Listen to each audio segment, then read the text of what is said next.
Chris was one of my closest friends I had made in Ellensburg after moving my sophomore year of high school. He had lived there most of his life after being placed in the foster system as a kid. Chris was born into a family of career criminals, but was raised in a loving, supporting home. The duality of those two identities a constant pull inside him. But he was like my brother, and we were as thick as thieves for a long time. He hit me up one night and said his foster dad had invited us to Seattle for the weekend. He was visiting a friend and asked if we wanted to go skate the city and check out some parks. I had been on lockdown for several months after my DUI, so I fully expected my parents to say no, but surprisingly, they agreed.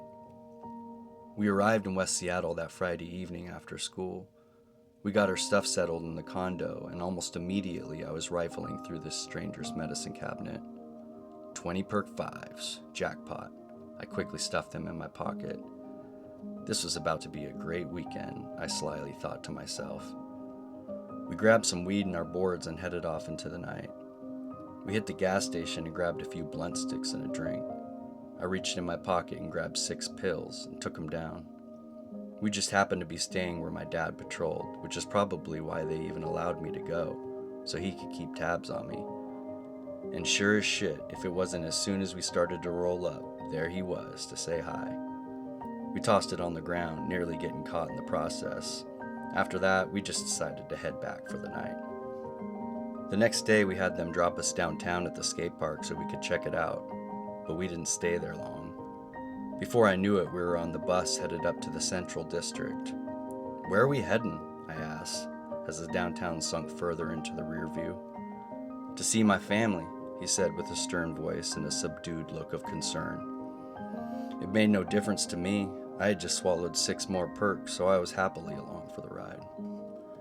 About 30 minutes down the line, he abruptly hops up from his seat and says, "This is our stop." I look out the window at our surroundings. "You sure?" "Yup." We get off the bus into what I could only describe as an absolute wasteland. Crackheads, whores, resellers, dealers, all out making their ends for the day.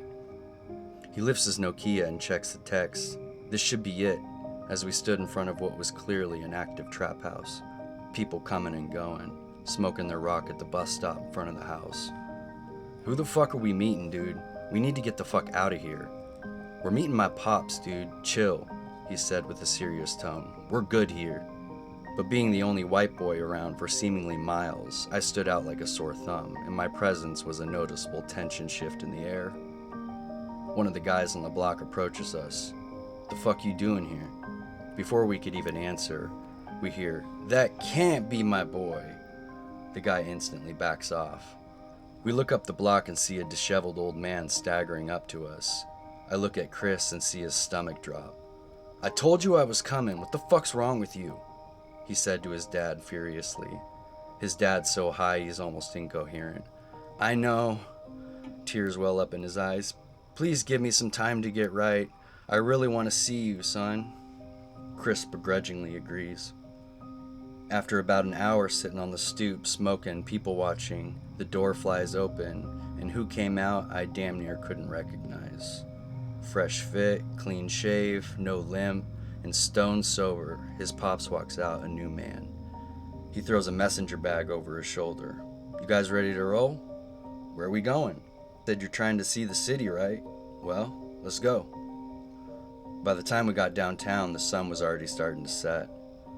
We walked maybe 7 blocks by a few bars, his dad stopping multiple times to talk with people. But after about the 3rd time, we caught on to what was happening.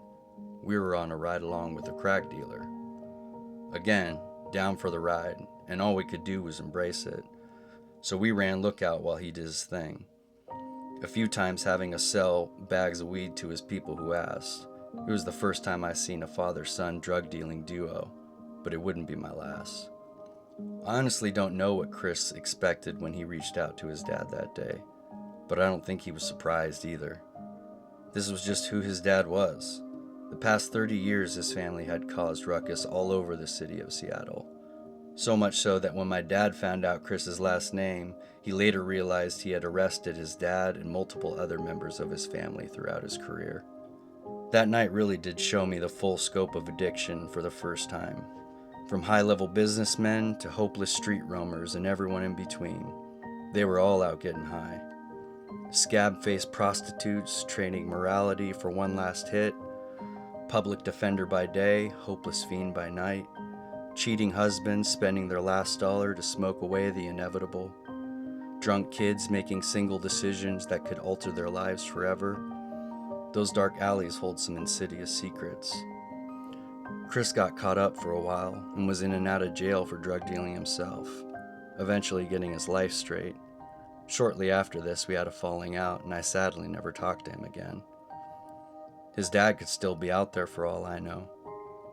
One thing that night taught me is there's levels to this game, and no one is immune from being consumed by the street.